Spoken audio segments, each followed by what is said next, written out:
आकाशवाणी रांची से प्रस्तुत है प्रादेशिक समाचार।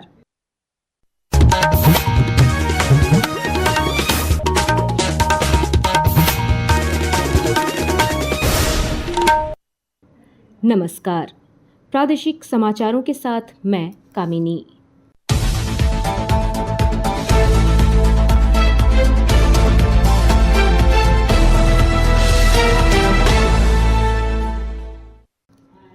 प्रधानमंत्री नरेंद्र मोदी ने आज मुंबई के जियो वर्ल्ड कन्वेंशन सेंटर में पहले वर्ल्ड ऑडियो विजुअल एंटरटेनमेंट सम्मेलन वेव्स का उद्घाटन किया। इस अवसर पर श्री मोदी ने कहा कि यहाँ वेव्स शब्द से तात्पर्य है संस्कृति, रचनात्मकता और विश्व से जुड़ने की लहर। उन्होंने कहा कि यह वैश्विक मंच है जो कलाकारों और रचनाकारों के नए विचारों को बढ़ावा देगा। प्रधानमंत्री ने कहा कि वेव्स सम्मेलन में 100 से अधिक देशों के कलाकार, नवोन्मेषक, निवेशक तथा नीति निर्माता एक मंच पर साथ आए हैं। वेव्स ये सिर्फ एक्रोनिम नहीं है, ये वाकई एक वेव है।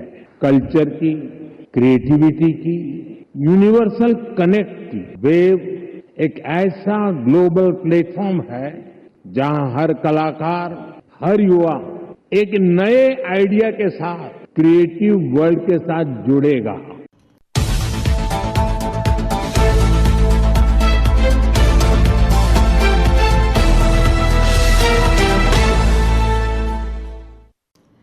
राज्यपाल संतोष कुमार गंगवार ने आज राजभवन में गुजरात और महाराष्ट्र स्थापना दिवस पर आयोजित समारोह में दोनों राज्यों के नागरिकों को शुभकामनाएं दी।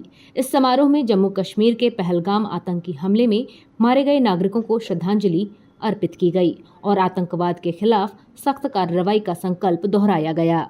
राज्यपाल ने कहा कि गुजरात और महाराष्ट्र का भारत के स्वतंत्रता संग्राम, औद्योगिक विकास और सांस्कृतिक समरसता में महत्वपूर्ण योगदान रहा है। उन्होंने झारखंड में रह रहे इन राज्यों के नागरिकों की सामाजिक, आर्थिक और सांस्कृतिक भागीदारी की सराहना की। कार्यक्रम में एक भारत श्रेष्ठ भारत की भावना को सुदृढ़ करने पर बल देते हुए सभी से अपनी कर्मभूमि के विकास में भागीदार बनने का आह्वान किया गया। रामगढ़ व्यवहार न्यायालय में ई फाइलिंग को बढ़ावा देने के लिए अधिवक्ताओं और अधिवक्ता लिपिकों को प्रशिक्षण दिया गया। विस्तृत जानकारी दे रहे हैं हमारे संवाददाता। भारतीय न्यायपालिका को डिजिटल एवं तकनीकी रूप से सक्षम बनाकर उसमें परिवर्तन लाने के उद्देश्य से रामगढ़ व्यवहार न्यायालय में अधिवक्ताओं एवं अधिवक्ता क्लर्क के लिए 1 दिवसीय प्रशिक्षण शिविर का आयोजन हुआ। इस कार्यक्रम की शुरुआत प्रधान जिला एवं सत्र न्यायाधीश संजय कुमार ने किया और बताया कि ई फाइलिंग के होने से पेपरलेस कार्य को बढ़ावा मिलेगा। पहले फाइलिंग प्रक्रिया फिजिकल मोड में होती थी, लेकिन ई कोर्ट के तहत फाइलिंग डिजिटल मोड में होगा। कौशल किशोर तिवारी, आकाशवाणी समाचार, रामगढ़। झारखंड एटीएस ने आतंकवादी संगठन हिजब उत तहरीर से जुड़े एक नेटवर्क का पर्दाफाश करते हुए 5 संदिग्धों को गिरफ्तार किया है। इनमें खूंटी जिले का रहने वाला वसीम याकूब भी शामिल है, जो पहले इंडियन मुजाहिदीन से जुड़ा था और 10 साल जेल में रहने के बाद मई 2024 में जमानत पर रिहा हुआ था। सभी आरोपी राज्य के विभिन्न जिलों में कट्टरपंथी संगठनों से जुड़कर प्रचार, भर्ती और अवैध फंडिंग में शामिल थे। गिरफ्तार आरोपियों के पास से भारी मात्रा में आपत्तिजनक दस्तावेज और इलेक्ट्रॉनिक डिवाइस जब्त किए गए हैं और मामला यूएपीए एक्ट के तहत दर्ज किया गया है। प्रादेशिक समाचार आप आकाशवाणी रांची से सुन रहे हैं।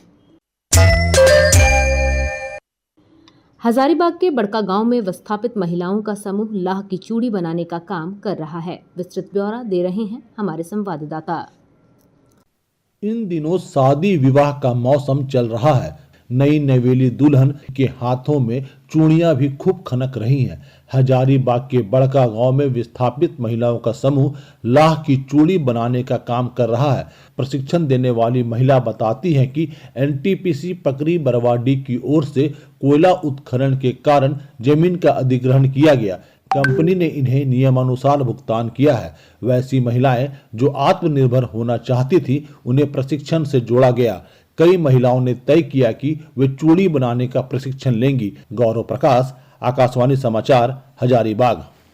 मौसम केंद्र ने अगले 3 घंटों में रांची, गढ़वा, जामताड़ा और रामगढ़ जिलों के कुछ क्षेत्रों में हल्के से मध्यम गर्जन, बारिश और 30 से 40 किलोमीटर प्रति घंटा की रफ्तार से तेज हवाएं चलने की चेतावनी दी है। मौसम विभाग ने अपील की है कि लोग पेड़ और बिजली के खंभों से दूर रहें और किसान बिजली कड़कने के समय खेतों में काम न करें। IPL T20 में आज राजस्थान रॉयल्स का जयपुर के सवाई मानसिंह स्टेडियम में मुंबई इंडियंस से होगा। मैच शाम 7:30 बजे शुरू होगा।